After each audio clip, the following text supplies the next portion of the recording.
morning. I'm in a room full of people who love Jesus. Oh, come on. I'm in a room full of people who love Jesus. Oh, so brilliant to see you. God bless you. Hey, you may take your seats if you're joining us on live stream. So good to have you. If you're watching later online, so good to have you with us. So if we've not had the chance to meet yet, my name's Justin. How you doing? All right, yeah, good. Feeling all right? Yeah. Guys on live stream, how are you feeling? You feeling all right? I did ask you, but no one responded, but that's okay. It's anti-social media. That's what we've got today. You can ping me a message. I've got it here, so, we can have a little chat if you want. So, we're launching our new series called Emojis. Emojis, because we're going to be looking at our emotions and our emotional health.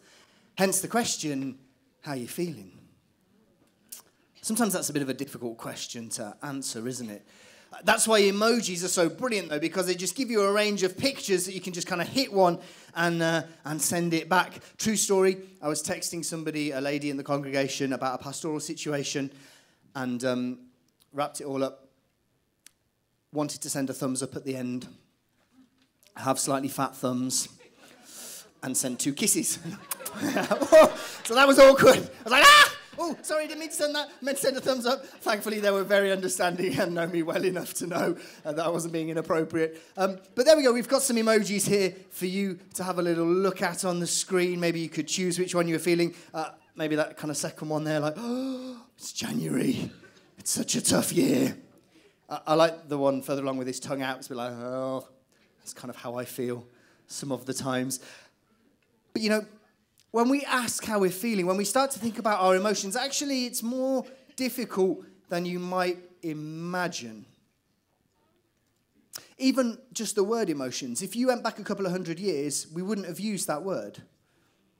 Okay, we would have used the word passions, coming from the Latin, which I'm not going to try and pronounce, but pater or something like that, which means to suffer. Because back then we kind of had this view that we just kind of suffer with how we're feeling and it kind of waves on and over us. Now, though, we take the view that we have emotions, which are things that happen inside of us that move us, from the Latin word to move or to agitate or to act upon.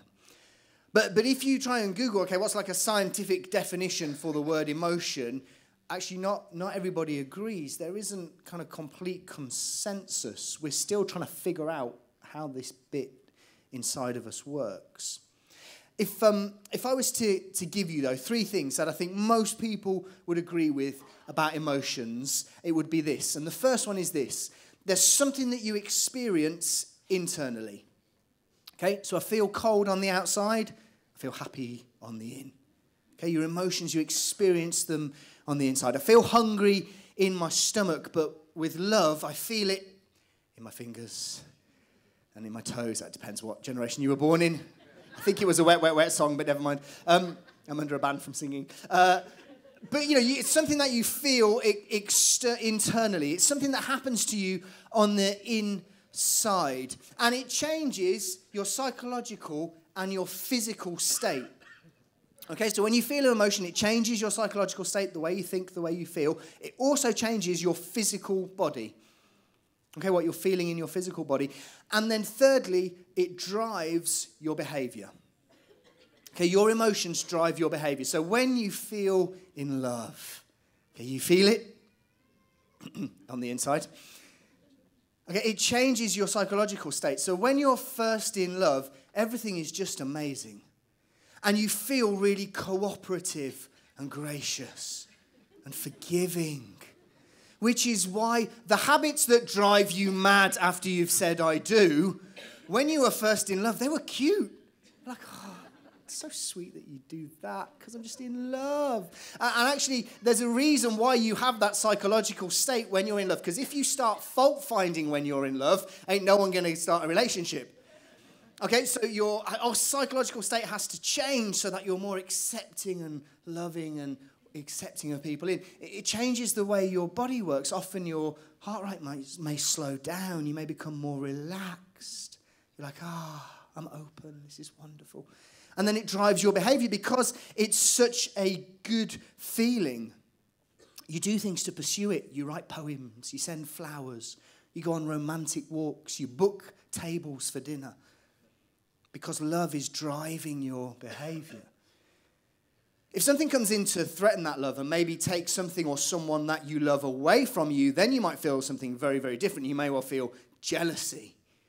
And you'll start to inside feel threatened, feel angry, feel upset. Maybe you start to feel insecure.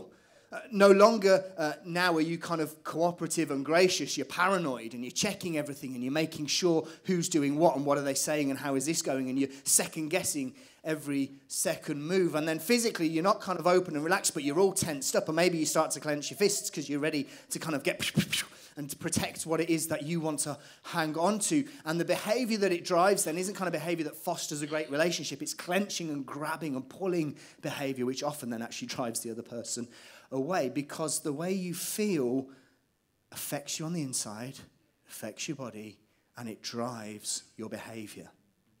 And your emotions drive your behavior more than you would like to admit. Because just like me, you think you're clever, you think you're rational, you think you're logical, and you think that you make a decision as a grown adult and then you follow that through because that's the sensible thing to do. Mark Baker, who is a Christian psychologist, a PhD, writes a book called Overcoming Shame. He says this: we are more rationalizing than we are rational.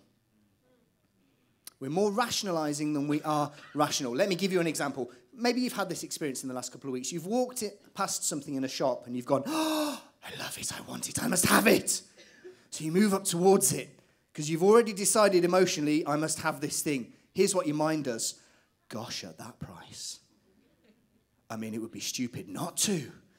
Because never in the history of shops has this product ever been available at this price, and it will never be available again.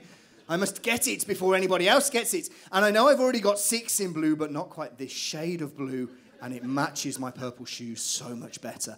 And I've been really good this year. I've not spent any money on me. I've been kind to everybody else, and it's the 3rd of January. It's about time I started looking after myself this year. And I wasn't even going to come into this shop. I only came in here because I was avoiding that person from church coming towards me. So I dived in here and I saw it. It's the Lord. The Lord wants me to buy it. And so we take ourselves to the checkout going, yes, this is an entirely thought through, logical decision that I have made. It's not at all. Your emotions moved you and your mind went, well, we're not stopping this train, so we might as well justify it. So we justify it. And more often we justify our behavior than we actually think about and determine our behavior. I think there's 2 mistakes that we make in church about our emotional life. The first one is we've got a group of people who ignore it. We just ignore our emotions. So when I jumped up to talk about emotional health, you're like, oh, but I'm not an emotional person. I'm not emotional, me. Okay, just because you don't cry at chick flicks doesn't mean you're not an emotional being, okay? You may not like Taylor Swift, but you still have emotions, okay? And what's funny is all the people in my life who've told me, no, Justin, I'm not emotional, I don't need this. I would describe every single one of them with a number of words, but here's the one I'll share in church: grumpy. You might not think you're emotional, but the rest of us know you're really, really grumpy. Because you're ignoring your emotions and refusing to deal with them and making the rest of us suffer. Now, I'm not going to hit grumpy too hard because I was so grumpy yesterday. I was like, seriously, Jesus, the day before. Okay? But God doesn't ignore his emotions. His compassion moves him.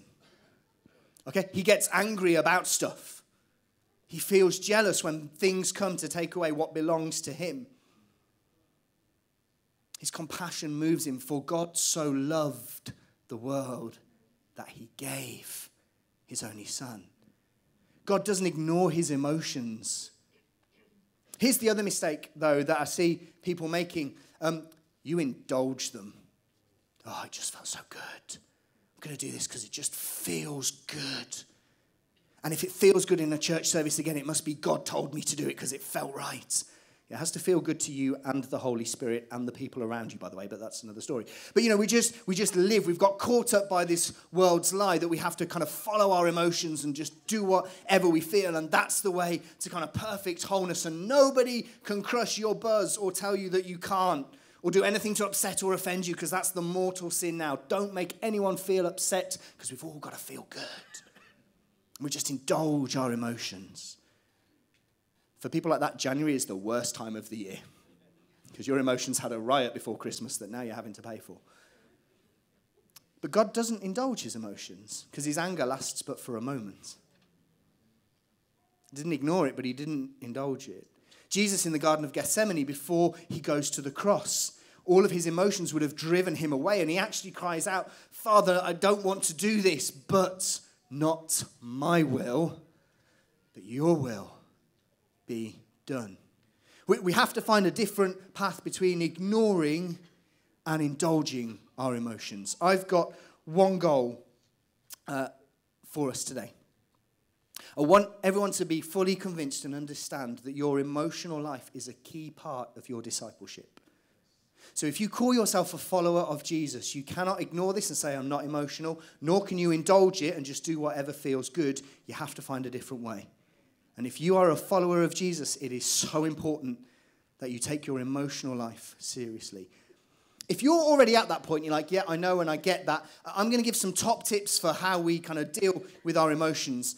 Put the scented candle and the massage music away. We're not going there. They might be things that you're a little bit surprised about, that maybe you wouldn't have connected with your emotions, but give them a go. See how you get on. It's going to be hard work. Okay, so I want everybody to get to the point where we understand our emotional life is part of our discipleship. Those of you who get there quickly, okay, I'm going to push you a little bit harder and give you some top tips that you can take away and try. But the third thing I want to do is hand out some hall passes to people. Okay, so my wife's a teacher. She's got these little passes. You know, Mrs. Towler says I can be out of class during lessons, and she hands them out so people can step out. If you have experienced a bereavement or a trauma recently, or maybe it wasn't recent, but it's still causing you lots of internal disturbance. If you are experiencing a complex and enduring mental health condition, maybe you've just been physically ill for so long now that it's starting to really drain away at your emotions. So I want to give you a hall pass. And when I'm pushing hard on other people, it's okay, you can just step back out again. Okay, because some of the stuff actually, it might not quite work for you. So you can have a hall pass. Please don't get up and walk out. But, you know, just be kind to yourself. But at the end of the message, I want that hall pass back. And then I'm going to give something for you as well, okay? Okay, so we don't ignore, we don't indulge our emotions. What do? We direct them. We lead them. I find my emotions like my 2-year-old. Never quite too sure what's going to happen next. I'm slightly bemused by what is happening. I'm 6 steps behind, and it doesn't matter how loud I shout, they won't do what I want them to do. And yet, it's still my responsibility. It is still my responsibility. Just because it's difficult to manage doesn't mean I get to opt out. The wisest man who lived, Solomon, King Solomon, says this in Proverbs 4. Above all else, guard your heart, because everything you do flows from it. Okay, so to the kind of Hebrew mind writing here, really, they would have seen 2 persons. The outer person, the bit you can see, and the inner person, the bit you can't see. And when they say heart, well, they're talking about everything internally. And what Solomon has come to realize is actually, rather than trying to control the circumstances outside of me, what I should do above everything else is pay attention to what's happening inside of me, because what's happening inside of me will flow out to the outside of me and affect my external circumstances. Everything you do started off internally before it came externally. Now, you may not have known it, but it was. It was happening. Everything you do. And he says above all else. So if you're not convinced this emotional mush is for you, King Solomon, who was one of the wisest and richest men who ever lived, says this is priority number 1. Okay? A bit later on in the Proverbs, the writer says this in Proverbs 23. He says, hear, O my son, and be wise, and direct your heart in the way. Direct your inner man. Don't let your emotions decide what they want to feel and where they want to go. You direct them. Amen. If I prayed when I felt like praying, I would not do much praying.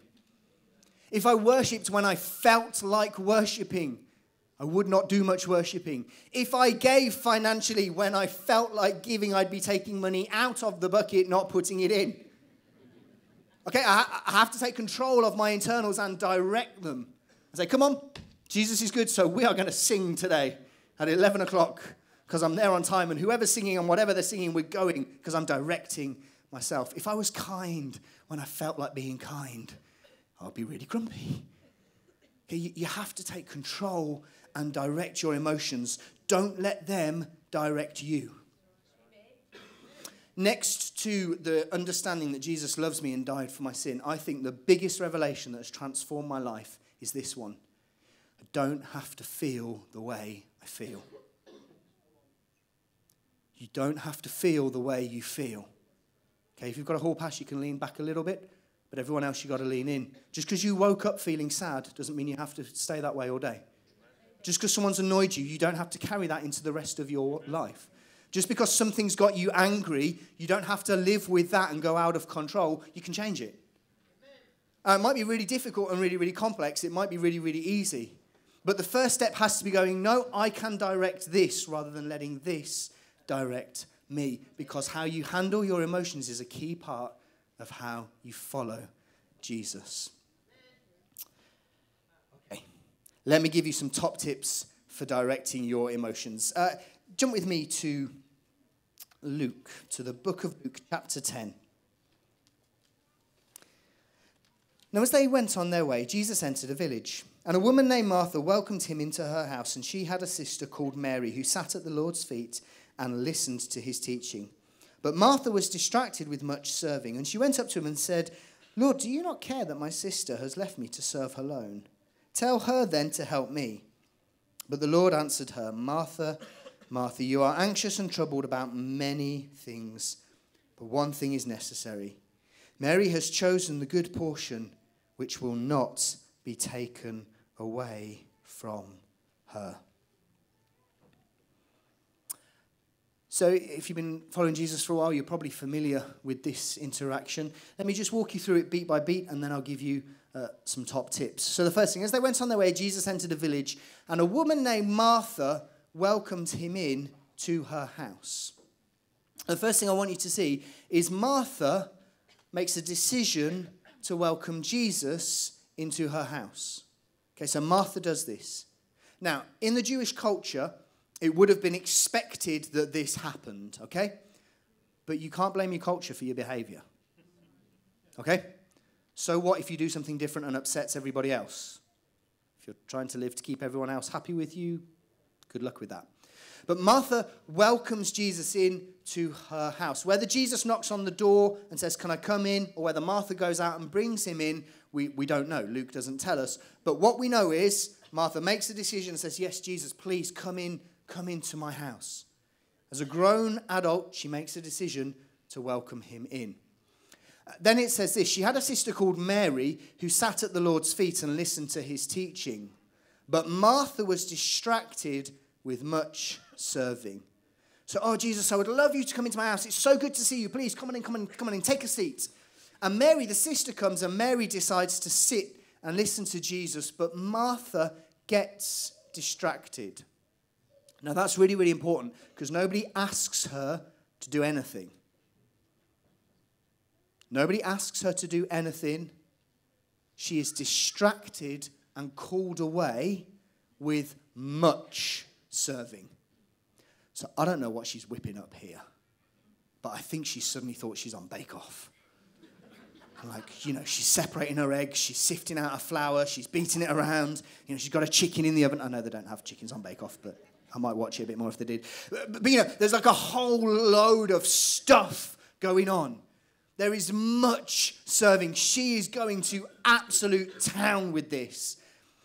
But then, halfway through, she changes tack. She's distracted with much serving, and she went up to him while he's teaching, mid-sermon, mid-message. She bursts out of the kitchen into the lounge. She's like, Jesus, do you not care?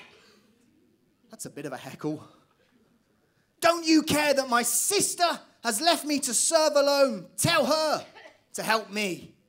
It's like this explosion that suddenly happens. No, where did this come from?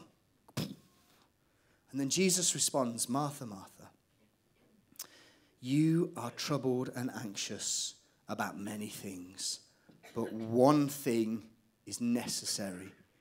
Mary has chosen the good portion, and that will not be taken away from her. So from this interaction, my top tip to direct your emotions, top tip number 1 is this. I direct my emotions when I express my needs and my wants clearly. You can express your needs and desires clearly. See, no point in this does Martha say, Jesus, it's so good to have you, but I wasn't actually expecting you, so I haven't really got anything on. If you want some food, I can provide it, but Mary, could you help? She's like, no, Jesus, come on in. And then goes into the kitchen and for some reason feels obliged to cook up this massive dinner for him that nobody's asked for.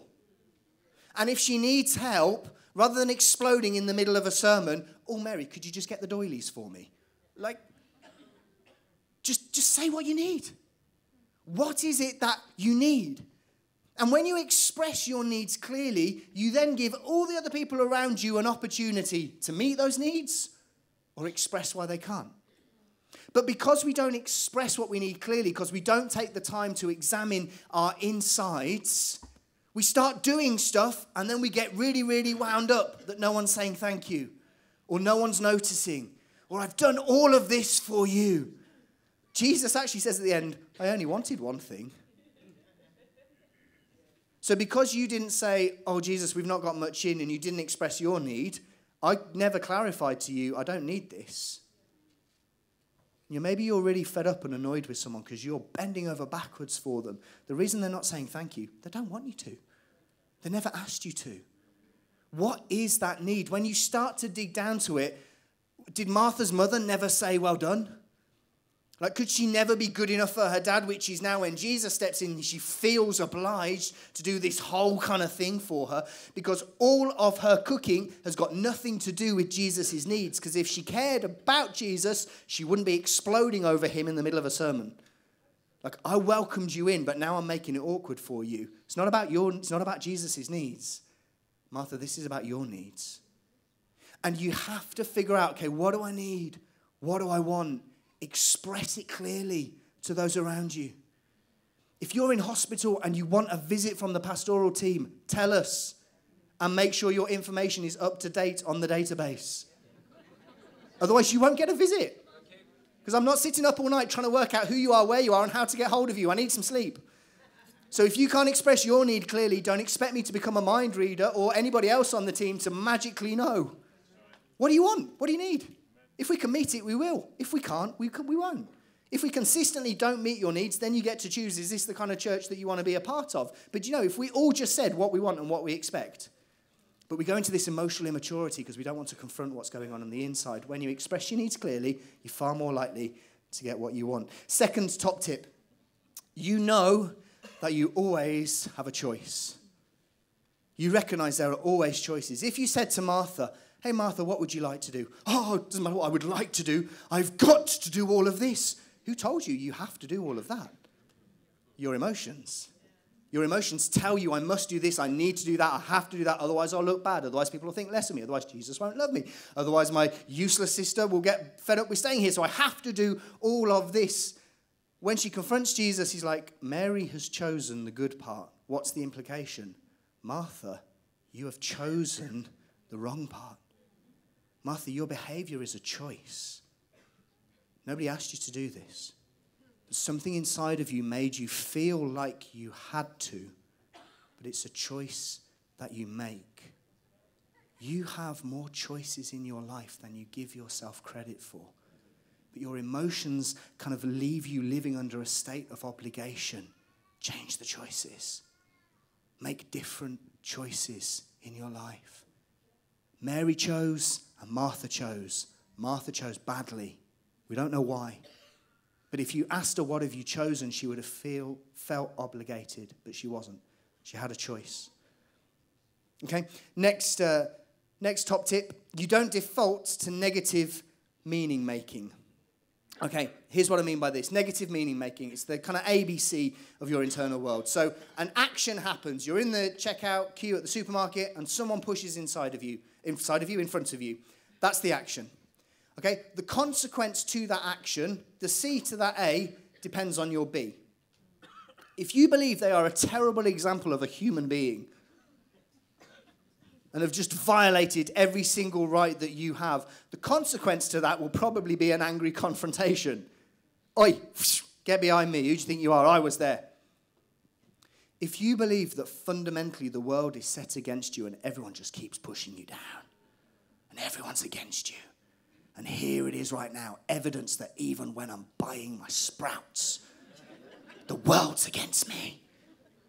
The consequence of that is you are going to steam quietly to yourself and you're going to make yourself really, really low and depressed because everyone's against you. There's a different belief you could make. Hey, my time is in God's hands. So if I've nowhere urgent to be, doesn't matter, go for it, mate. Maybe there's someone that God wants me to minister to right now. Who can I talk to? And the consequence could be somebody violating your rights. Actually, it turns out you get to minister to somebody else.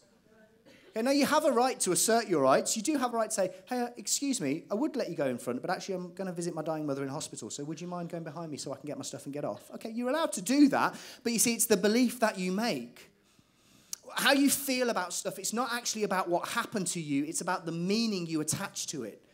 And Martha is left alone in the kitchen working really, really hard. And the meaning she attaches is that the King of the universe who will give up his life does not care about her. Wow. That's a huge negative meaning. Like if you think about it, there could be another meaning. Everyone else is in there. I'm in here alone. Am I doing the right thing? But no, it's instantly negative. Everyone else is against me. Jesus doesn't care and my sister is lazy. And when your emotions start driving something, you have to go back to the meaning of it. Okay, what does this mean? So I didn't do that very well at work and I got criticized. Does not mean I'm a failure. Means I'm human. And depending on the meaning you attach to stuff will depend on the consequence and how it plays out. But if you let them, your emotions will give you a meaning that when you sit down and look at it is actually completely off kilter. You don't default to negative meaning making. Next one, you know the issue is not the issue. Martha, Martha. He doesn't say, I'm sorry you've been working hard. I'm sorry nobody's helped you. Yes, it's been terrible. Or actually, Martha, I don't want any of that anyway. What does he say? You are anxious and troubled about many things. Like if you find yourself blowing up over the smallest of things or your emotions driving something, the issue, that's not the issue. You've got to stop yourself and go, okay, why do I feel like this? What is actually going on for me? Where does this come from? It's not just the fact that I'm a minute late getting out of Audi than I would have been. Something else is going on here. So you have to dig into that. If you're going to direct your emotions, the issues that they bring you are not the actual issue. That's just the straw. What was the rock that was on the camel's back before the straw came? Last one then. You direct your emotions when you know that Jesus will not meet all of your felt needs. She bursts in, Jesus, you need to tell her to do this. Now, I didn't really have time for this point, but if you're waiting for other people to change their behavior before you're happy, you're going to be waiting a very long time. You've got two choices. Take responsibility for yourself or get better people in your life. Okay? But Jesus, tell her to fix this. And he doesn't. And you see, we live in a culture now where we have to feel good about stuff. We can't tolerate any level of distress. We come to Jesus and we want him to make us feel better about our circumstances. But here's the thing. Don't ask Jesus to order your circumstances so you feel better. You order your emotions and then you can face your circumstances better. There's some stuff that Jesus is not going to do because he wants you to do it. And he wants you to take responsibility. Take control for your emotional life. He's not come to make you happy. He's not come to make you feel better. He's come to save you from death and hell and make you whole. He won't meet all of your felt needs, but he will help you to lead and guide and direct your emotions. I said my goal is to kind of just hopefully people to understand that this is a key part of discipleship. At the end of this story, we're left with Mary and Martha. Mary is sitting at the feet of Jesus. And to do that to a Jewish rabbi, to come and sit at their feet, was to say, I'm your disciple.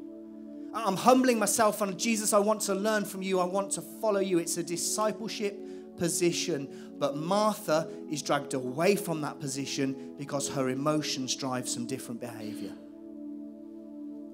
See, if you let them, your emotions will rarely lead you to the feet of Jesus. They'll drag you away. So it's a discipleship issue. Think about it now. Maybe over the last couple of weeks, maybe over the last couple of months, when's the time when you've messed something up? You've had to say sorry, or you should have said sorry, but you didn't. Or you've had to come before God and go, oh, God, would you help me? I'm sorry I've done that again. You've lost your rag at someone. You've bitten back at someone because you were feeling got at or insecure, or you've not done something because, I can't be bothered today, I don't feel it. See, 9 times out of 10, those situations come as a result of out of control emotions. Which is why we have to direct them in the way. Above all else, guard, observe, watch, direct what is going on in here. And make sure your emotions are leading you to the feet of Jesus and not pulling you away. If I gave you a hall pass at the beginning of this message because you have an enduring complex mental health issue, maybe you've suffered a bereavement or a level of trauma, and internally you're just in crisis, or maybe you've suffered with physical pain for so long now that it's having an impact on your emotional life as well. So I gave you a hall pass because some of this won't be quite as easy for you, but I want the hall pass back now, and I want you in lesson. And I've been thinking a lot about this because ever since I decided this is where we were going to go, it feels like I've met person after person after person who just feels terrible because of a circumstance, and really there's not much they can do to change it. But I've been kind of really praying hard. And listen, I cannot leave you at the mercy of your emotions.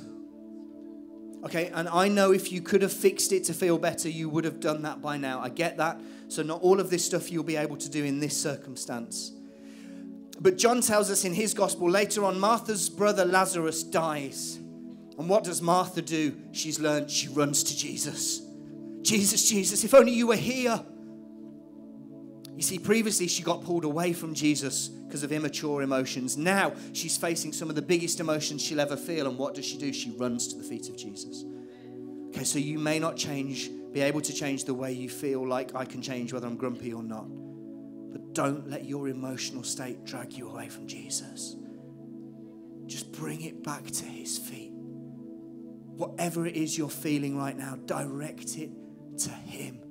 You're not at the mercy of circumstance and emotion. You're at the mercy of a loving Father. Come back to his feet. Would you pray with me?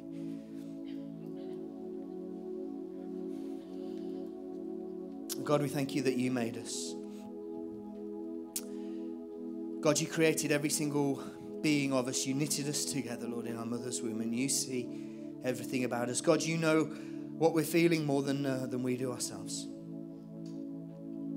But God, there's one thing that's necessary, and that's to come and sit at your feet and follow you. Lord, I pray for all of us, you would give us the wisdom, the strategies, the courage to not let our emotions direct us, but to direct them. God, I pray for those who are in turmoil right now because of health or circumstance. And God, maybe they can't change the way that they're feeling, but Lord, would you give them the courage to run towards you and to at least direct their emotions towards you. God, in everything, would we grow and mature and become more like Christ as we follow him and we're found at his feet. In Jesus' name we pray. Amen. Amen. Hey, live streamers, it's been great to have you, or if you're watching online later, thank you so much for joining us. Guys in the room, we're going to take communion together. Johnny's going to come.